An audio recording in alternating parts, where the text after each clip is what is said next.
اعوذ باللہ من الشیطان الرجیم، بسم اللہ الرحمن الرحیم۔ خاور نعیم ہاشمی آفیشیل میں آپ کی خدمت میں سلام پیش کرتا ہوں۔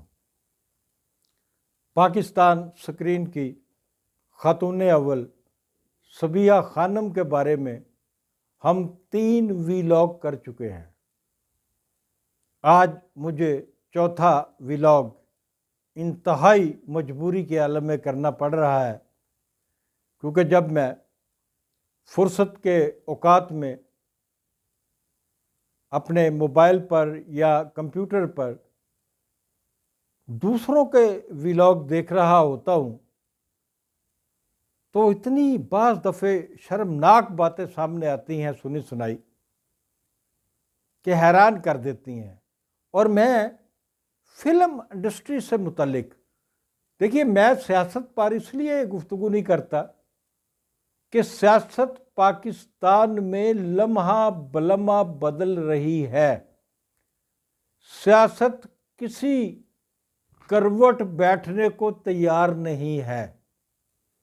سیاست کا انجام میرے علم میں نہیں ہے کہ پاکستان میں سیاستدانوں اور سیاسی پارٹیوں کا انجام کیا ہونے والا ہے۔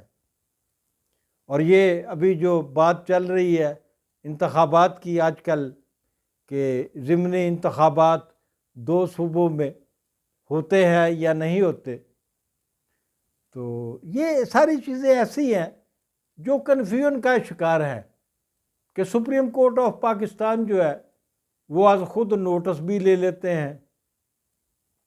اور میں تو ویسے ذاتی طور پہ یہ آپ سے کہہ چکا ہوں کہ میں عمران خان صاحب کے اس فیصلے کے خلاف تھا کہ KPK اور پنجاب میں تحریک انصاف کی حکومتیں توڑی جائیں۔ ان حکومتوں کے ٹوٹنے سے عمران خان صاحب کو سیاسی طور پر بہت دھچکے لگے ہیں، اور جو عشر موجودہ حکومت، اتحادی حکومت پنجاب اور سرحد کی حکومتیں ختم ہونے کے بعد عمران خان اور اس کی پارٹی کے ساتھ جو سلوک کر رہی ہے، ایسا سلوک ہرگز نہ ہوتا اگر ان دونوں صوبوں میں عمران خان کی حکومتیں موجود ہوتی۔ تو میں آپ سے کہہ رہا تھا کہ میں نے بات کرنی ہے اداکارہ صبیحہ خانم صاحبہ کے حوالے سے، کہ 3 ویلاگ میں کر چکا ہوں اور چوتھا ویلاگ جو ہے وہ مجھے مجبوری کے عالم میں کرنا پڑ رہا ہے۔ مجبوری کا عالم اس طرح بنا کہ میں 1-2 دن پہلے دیکھ رہا تھا کسی صاحب کا، جو سنی سنائی باتیں بہت سارے لوگ کرتے ہیں، کہ اداکار سنتوش کمار جب بے روزگار ہو گئے اور انہیں فلمیں ملنا بند ہو گئیں، اور وہ ان دنوں شاہ جمال روڈ پہ کرائے کی کوٹھی پہ رہا کرتے تھے، ان کی ذاتی کوٹھی ان کی پہلی بیگم جمیلہ کی تھی جو ماڈل ٹاؤن میں تھی، تو وہ اب بھی ہے، میں وہاں گیا بھی ہوں، آپ کو بتایا بھی تھا۔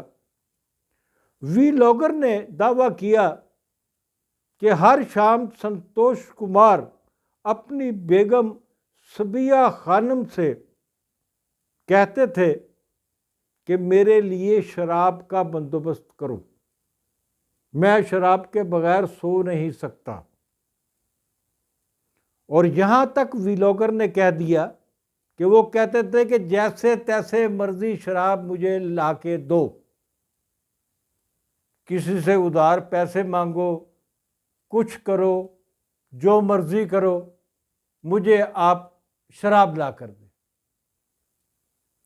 سنتوش کمار لاہور کی پیدائش تھے، موچی دروازہ میں پیدا ہوئے تھے، ایک سید گھرانے کے پڑھے لکھے، علی گڑھ سے پڑھے ہوئے ایک نوجوان تھے، انتہائی سوبر آدمی تھے، سوبر شوہر تھے۔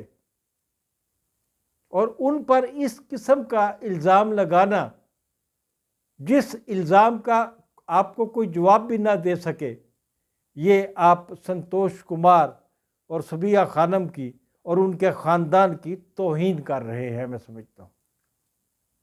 اور جہاں تک بات ہے صبیہ خانم کے شراب لانے کی، تو یہ ایک دوسری تاریخ ہے۔ صبیہ خانم سنتوش کمار کے لیے شراب نہیں لاتی تھی، صبیہ خانم کس کے لیے شراب لایا کرتی تھی، یہ آج ہم آپ کو بتا دیتے ہیں۔ میں نے آپ کو بتایا کہ صبیہ مائیا اور بالو کی بیٹی تھی۔ محمد علی مائیا اور بالو یہ سٹیج کے آرٹسٹ تھے اور وہاں پر اپنے فن کا مظاہرہ کرتے تھے۔ صبیہ نے بھی 5-6 سال کی عمر میں تھیٹر میں رقص کرنا شروع کیا تھا، وہاں سے انہوں نے رقص سیکھا بھی تھا۔ تو جب اس کا محمد علی مائیا کا تھیٹر کا زمانہ ختم ہوتا ہے اور بالو مر جاتی ہے، تو محمد علی مائیا، میں نے آپ کو پہلے بتایا ہوا ہے کہ میکلوڈ روڈ کی ایک کھولی میں لے کر صبیہ کے ساتھ رہنے لگے تھے۔ محمد علی مائیا صاحب اپنی بیٹی صبیہ کے ساتھ رضیہ مینشن کا ایک نیچے والی کھولی میں رہا کرتے تھے۔ اور یہ بھی بات میں اب کوئی وثوق سے نہیں کہہ سکتا، میں نے اس زمانے کے لوگوں سے سنی ہوئی ہے، سینئر لوگوں سے سنی ہوئی ہے کہ صبیہ خانم کو اپنے باپ محمد علی مائیا کے لیے اس چھوٹی سی عمر میں شراب کا بندوبست کرنے کے لیے اس کھولی سے باہر جانا پڑتا تھا۔ تو یہ تو تھی صبیہ خانم کی کہانی۔